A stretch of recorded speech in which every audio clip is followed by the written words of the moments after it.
চলবে না। এই সিমাজ্জিল জওশানকে নিয়ে যাও আর এমন ভাবে শাস্তি দাও, এমন ভাবে শাস্তি দাও। একে দেখার পরে আমার হুসাইনের কথা মনে চলে এসেছে। সীমার তুমি সেই সময় আমার হুসাইন যখন নামাজে সাজদা অবস্থায় রত ছিল, সেই সময় তুমি তার গর্দনে চড়ে গিয়ে তার পিছন থেকে তুমি তলোয়ারি চালিয়েছিলে। এই সীমার সেই সময় কি তোমার মনে পড়েনি যে ইনি হচ্ছেন নওয়াসায়ে রাসূল, ইনি হচ্ছে ফাতেমা জাহরার ফুল, ইনি হচ্ছে আওলাদে আলী? তুমি সেই হযরতে হুসাইনের গর্দনে চড়ে গিয়ে যেই হুসাইনকে আমার রাসূলে পাক ঘাড়ের উপরে চড়িয়েছিলেন, যেই হুসাইনকে আমার রাসূলে পাক পিঠ মোবারকে চড়িয়েছিলেন, সেই হুসাইন আল্লাহর ইবাদতে রত, সাজদা অবস্থায় রত, আর সেই হুসাইনের পিঠে তুমি চেপেছিলে। তোমাকে লজ্জা লাগেনি? তোমাকে শরম লাগেনি? তখন সিমাজ্জিল জওশান তার কাছে কাকুতি মিনতি করছে, হাত জোড় করছে, মাপ চাইছে, মুখতার আমাকে ছেড়ে দাও, আমাকে ক্ষমা করে দাও, আমি এখান থেকে দূরে চলে যাব, আমি তোমাদের কাছে আর থাকবো না, আমি কোনোদিন আর ভুল করব না, আমার দ্বারাই ভুল হয়ে গেছে। কিন্তু বলে শোনো, তোমার দ্বারাই যে ভুল হয়েছে এই ভুল ক্ষমার যোগ্য নয়, এই ভুল শাস্তির যোগ্য, তবে আমার কাছে তো কম শাস্তি, আল্লাহ তাবারাক ওয়া তাআলা তোমাকে তার চাইতে বেশি শাস্তি দেবে। বলে সিমাজ্জিল জওশানকে জাল্লাদকে হুকুম করা হলো, যাও তাড়াতাড়ি করে নিয়ে আমার সামনে থেকে সরিয়ে নিয়ে যাও, এর তলোয়ার দিয়ে এর মাথাকে সরিয়ে দাও। বেরাদারে ইসলাম এই তলোয়ারি দিয়ে সিমাজ্জিল জওশানকে সেই জাল্লাদ এসে এমন ভাবে কতল করলো যাতে করে তার কষ্ট বেশি হয়, তাকে বেশি করে কষ্ট দিয়ে দুনিয়া থেকে শেষ করে দিল। কালবুন নার, জাহান্নামের কুকুরকে জাহান্নামে পাঠিয়ে দিল। মুখতার জোরে বলুন সুবহানাল্লাহ। সিমাজ্জিল জওশান আজকে শেষ। আল্লাহ তাবারাক ওয়া তাআলা যাকে শাস্তি দেবে তার ছেড়ে কথা না, যাবে কোথায়?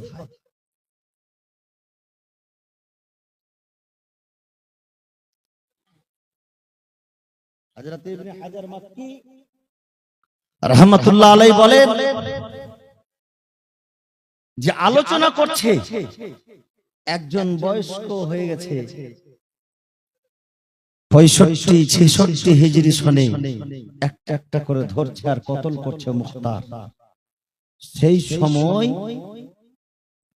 এক আলোচনায় আলোচনা হচ্ছে যে যতজন হুসাইনের বিপক্ষে ছিল আল্লাহ পাক তাদেরকে দুনিয়াতেও শাস্তি দিয়েছে আর আখিরাতেও তাদের জন্য ভয়ঙ্কর আযাব রেখেছে। এই কথা বলায় একজন লোক উঠে বলছে, কই আমি তো হুসাইনের বিপক্ষে ছিলাম। সন্ধ্যাবেলা রাত্রের সময় বলে, আমি তো হুসাইনের বিপক্ষে ছিলাম, আমি তো এখন পর্যন্ত দুনিয়ায় শাস্তি পাইনি। এ কথা বলার পরে একটু সাইড হয়ে বসতে যাচ্ছিল, আর ওই মাঝমাতে একটু উঁচু জায়গাতে একটা চারাক ছিল, প্রদীপ ছিল, আর প্রদীপটা তার কাপড়ে লেগে উল্টে গেল তার উপরে। আর প্রদীপ যেমন উল্টে যাওয়া, চারাক যেমন উল্টে যাওয়া, তার পুরো শরীরে আগুন ধরে গেল, কাপড়ে আগুন ধরে গেল। আল্লাহ তাবারাক ওয়া তাআলা সঙ্গে সঙ্গে তাকে দেখিয়ে দিল যেমন আগুন ধরেছে, জাহান্নামের কুকুর যাবে কোথায়, পালাবি কোথায়? আল্লাহর জাহান্নাম থেকে, আল্লাহর হাত থেকে তুমি রেহাই পাবে না। যখন এদিকে আগুন ধরেছে তখন সে চিল্লাতে শুরু করেছে যে সত্য কথা বলেছো, যারা হুসাইনের শত্রু তাদেরকে আল্লাহ দুনিয়াতেও শাস্তি দিচ্ছে। এই রকম ভাবে চেঁচাতে চেঁচাতে আর কুকুরের মতো করতে করতে কি করেছে, ফুরাত নদীর দিকে পালিয়েছে। তবে লেখক লিখছে, কিতাবের মধ্যে পাওয়া যাচ্ছে যে সে ফুরাত নদীতে গিয়ে ঝাঁপ দিয়ে পড়ে গিয়েছিল। তবে ফুরাত নদীতে পড়ে যাওয়ার পরেও যেমন পেট্রোল যদি আগুন ধরে নাই তো পানিতেও জ্বলে, ঠিক সেই রকম ভাবে এমন আগুন ধরেছে। আরে জাহান্নামের আগুন তো পানিতেও জ্বলবে, এই দুনিয়ার পানি জাহান্নামের আগুনকে কি নিভাবে? সে যখন আগুন জ্বলেছিল বলে ফুরাত নদীতে পড়ে গিয়েছিল, তো ফুরাত নদীতে ডুবে যাওয়ার পরেও তার ভিতরে আগুন জ্বলছিল, মানুষ দেখেছে চোখে। সে জাহান্নামের কুকুরকে দুনিয়াতে জাহান্নামের আগুন এসে তাকে পুড়িয়ে ছারখার করেছে। জোরে বলুন সুবহানাল্লাহ। ইয়াজিদের শত্রু, হুসাইনের শত্রুতা আল্লাহ পাক বলতেছেন মান আদালে ওয়ালিয়ান ফাকাদ আযানতুহু বিল হারব, আমার বন্ধুর সঙ্গে যে শত্রুতা করবে আমি তার সঙ্গে যুদ্ধের ঘোষণা করলাম। কে আছে যে মোকাবিলা করে মুখতারের সঙ্গে? বেরাদারিন ইসলাম কুফা শহরের রাজা হয়ে যাওয়ার পরে সেই সময় যখন খালিদকে শেষ করা হলো, ইবনে সাদকে শেষ করা হলো, হাফসকে শেষ করা হলো, এবার হুরমুলাকে ধরে নিয়ে আসতে বলা হয়েছে। যাও হুরমুলাকে ধরে নিয়ে এসো। এই হুরমুলা বেরাদারিন ইসলাম, এই হুরমুলা এমনই একজন ব্যক্তি যে হুরমুলা তীর চালিয়েছিল, আর সেই তীর অন্য কোথাও না লেগে বেরাদারিন ইসলাম আমার আলী আসগারের হুলকুম মোবারকে লেগেছিল। বেরাদারিন ইসলাম এই হুরমুলাকে ধরে নিয়ে আসা হোক। হুরমুলাকে ধরে নিয়ে আসা হয়েছে। ইবনে মুখতারের লোকেরা গিয়ে, আবু উমারা গিয়ে হুরমুলাকে ধরে নিয়ে এসেছে মুখতারের সামনে। সেই সময় এই মুখতার বলতেছে, বলো তুমি যে তীর চালিয়েছিলে সেই তীর অন্য কোথাও লাগেনি, আমার আলী আসগারকে লেগেছে। আলী আসগারের হুলকুম ছাড়া হয়ে গিয়েছিল। তোমাকে লজ্জা লাগে না?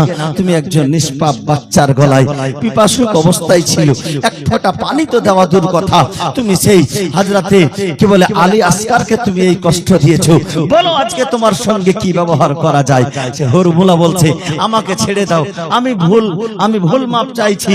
কারণ যে ইবনে জিয়াদ আমাকে যেটা বলেছে আমি সেই কাজ করেছিলাম, আমি নিজ ইচ্ছা মতো করিনি, আমাকে জোর করে পাঠানো হয়েছিল, আমি তাদের জোরে গিয়েছিলাম।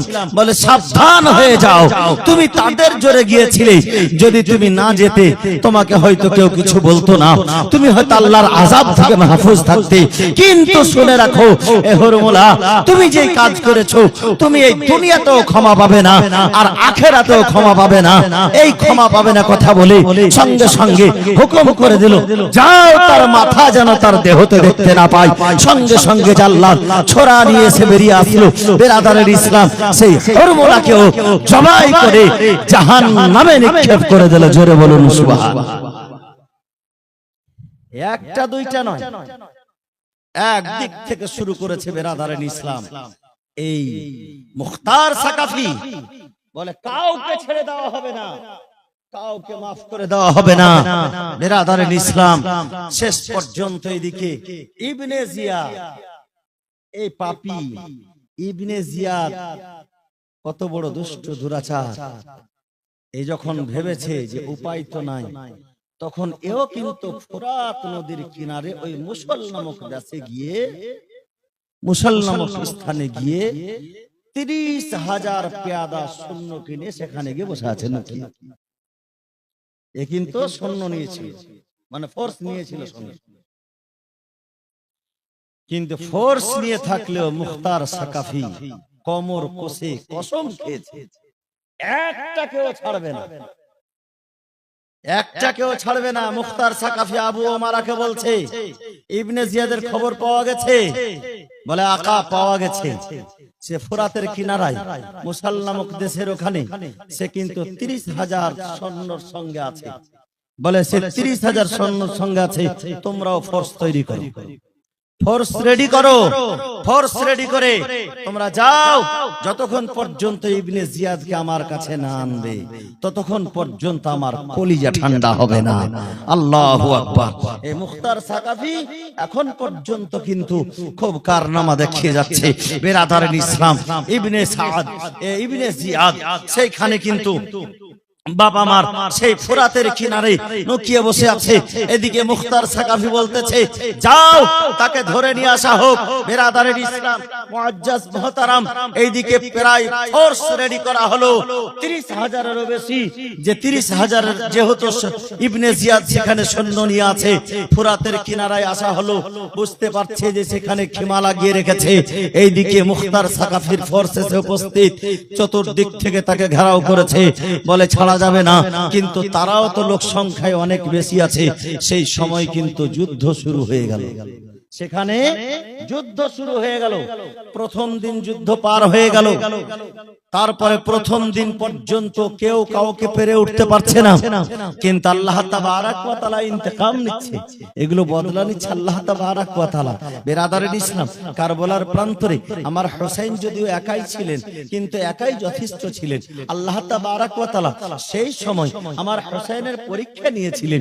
সেই সময় আল্লাহ তাবারাক ওয়া তাআলা যদি চাইতেন তো ফেরেশতা মারফতে সহযোগিতা করে ইয়াজিদের ফোর্সকে নিস্তানাবুদ করে দিতেন, কিন্তু বেরাদার আমার হোসেনের সেই সময় পরীক্ষা চলছিল।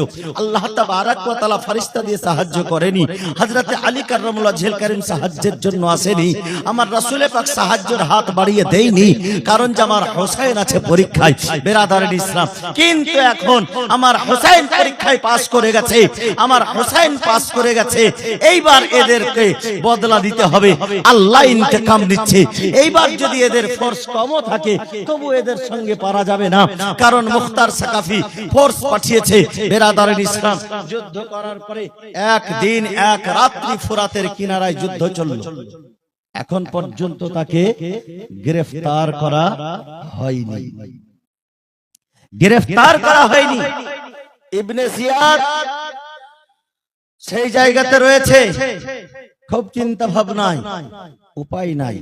মুখতার সাকাফির যে ফোর্স এসেছে আবু ওমারার মারফতে, এদের সঙ্গে মনে হয় পারা যাবে না, যুদ্ধ আবারও চালু করে দিল। বেরাদারিন ইসলাম, এই যুদ্ধে শেষ পর্যন্ত জয় লাভ করে এই মুখতার সাকাফির আবু ওমারা সিপে সালার শেষ পর্যন্ত ইবনে জিয়াদকে গ্রেফতার করলো। জোরে বলুন সুবহানাল্লাহ। ইবনে জিয়াদকে গ্রেফতার, যত সরগরমি ছিল, যত কষ্ট দিয়েছে এই ইবনে জিয়াদ দিয়েছে, যত পাপ করিয়েছে এই ইবনে জিয়াদ করিয়েছে। আজকে ইবনে জিয়াদ হাতে এসেছে। ইবনে জিয়াদ আজকে তুমি পেয়েছি, তোমাকে এই ইবনে জিয়াদকে নিয়ে এই মুখতারের দরবারে নিয়ে আসা হলো, কুফা শহরের রাজ দরবারে নিয়ে আসা হলো।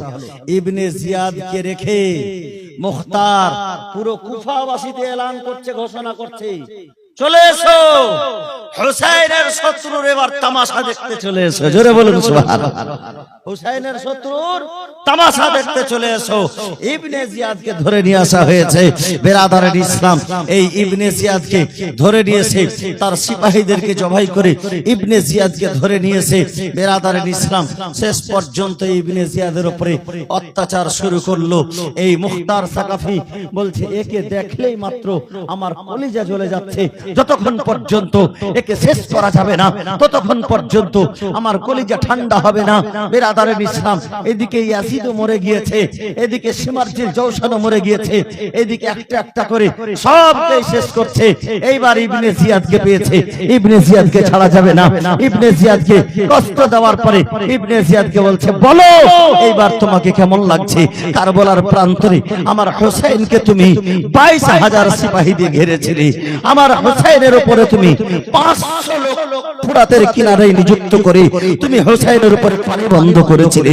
এই ইবনে জিয়াদ পাপী দল, শুনে রাখো, আজকে তোমার কোনো মতে ক্ষমা নেই, আজকে তোমার কোনো মতে রেহাই নেই, তুমি জাহান্নামের কুকুর, তোমাকে কোনো মতে মাফ করা যাবে না।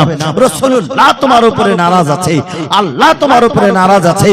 সেই ইবনে জিয়াদকে শাস্তি দিয়ে শেষ পর্যন্ত আল্লাহু আকবার কষ্ট দিয়ে ইবনে জিয়াদকে মুখতার সাকাফি শেষ করলো, তার মাথাটাকে কেটে মুহাম্মদ বিন হানফার কাছে পাঠালো, আর তাকে ওয়াসিলে জাহান্নাম অর্থাৎ জাহান্নামের কুকুরকে জাহান্নামে পৌঁছে দিল। জোরে বলুন সুবহানাল্লাহ। ইবনে জিয়াদ শেষ,